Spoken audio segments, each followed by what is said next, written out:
solution. I am Manju Sharma here today again with another video tutorial. Today's topic is electrolysis of water. Electrolysis of water is the electrochemical splitting of water into its constituent gases, that is hydrogen gas and oxygen gas. Water molecule itself is made up of hydrogen and oxygen. So when we pass electricity, it will decompose into its constituent atoms, hydrogen and oxygen, and this process is called as electrolysis. So the definition will be, it is the process of using electricity to decompose water into oxygen and hydrogen gases. Right? Now let us see the experimental setup for electrolysis. Now for doing the experiment, first we'll take a plastic mug, an empty plastic mug, right?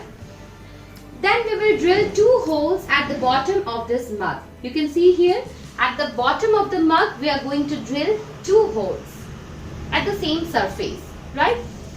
Then we will put rubber stoppers in these holes.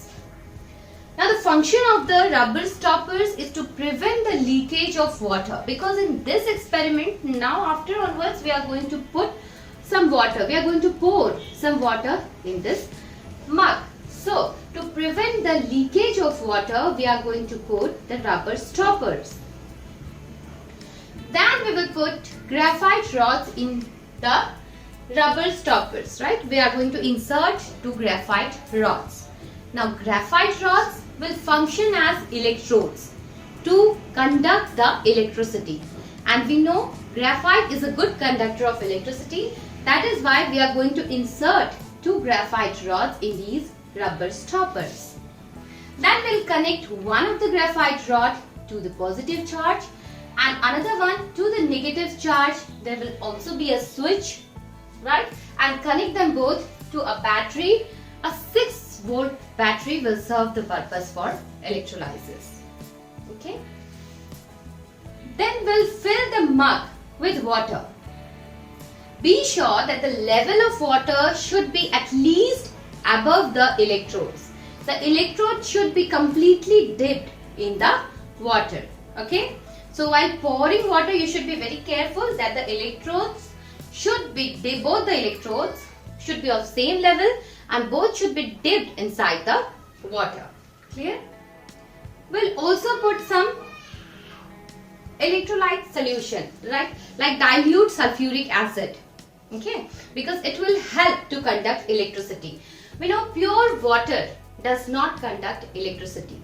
So when we are going to add some dilute sulfuric acid or nitric acid, what it will do? It will help the water to become a conductor of electricity. So water will start conducting electricity. Clear? Then we will take two test tubes of equal size. Okay?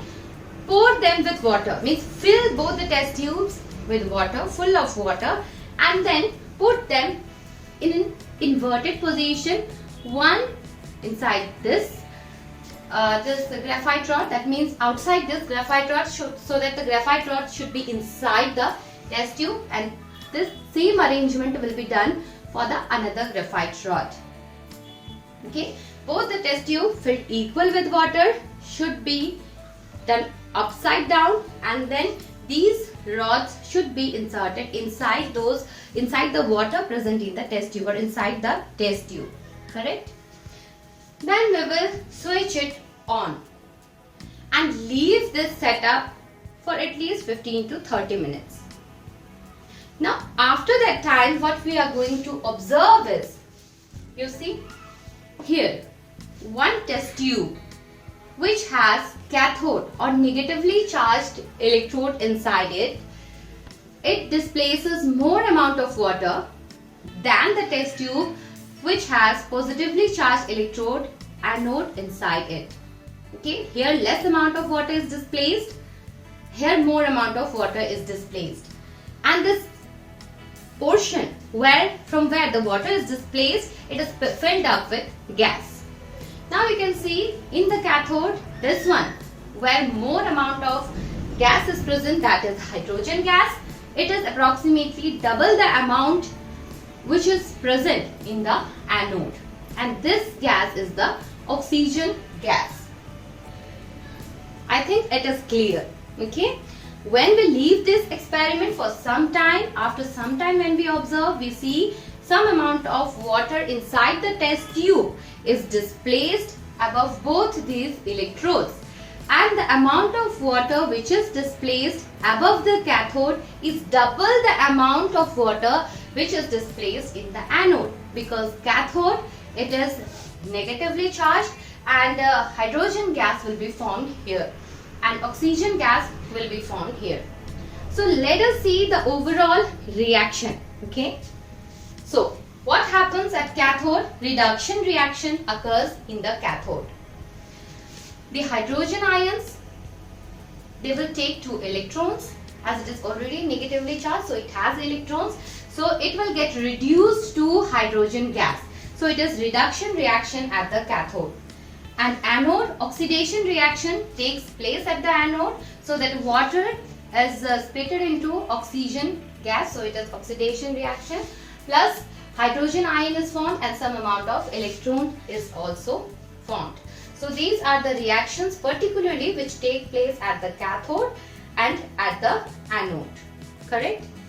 Now the overall reaction is, we can say overall reaction which takes place in the process of electrolysis is 2H2O will form 2H2 plus O2. Gas, hydrogen gas and oxygen gas. This one is liquid in the presence of electricity. So you have to write electricity. So the overall reaction which takes place in the electrolysis process is water molecule, which is a liquid, in the presence of electricity, it breaks down into hydrogen gas and oxygen gas. Hydrogen gas is evolved at the cathode, you can see, and oxygen gas is evolved at the anode.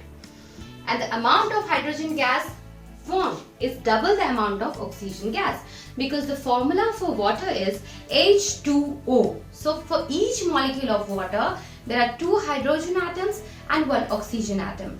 So it forms double the amount of hydrogen than oxygen. This is clear? Now, how we will say that hydrogen gas is evolved in cathode and oxygen gas is evolved in the anode. You see, when we bring a burning sprinter to the cathode, what will happen? It will burn with a pop sound. Hydrogen gas, it burns with a pop sound. So we can confirm that this gas is hydrogen gas, and same when we will bring burning sprinter to oxygen gas, it will burn with a bigger flame, because oxygen supports combustion, so it will burn more, right? So by this way we will confirm that hydrogen gas is formed here at the cathode and oxygen gas is formed at the anode. Hope you have understood this process of electrolysis.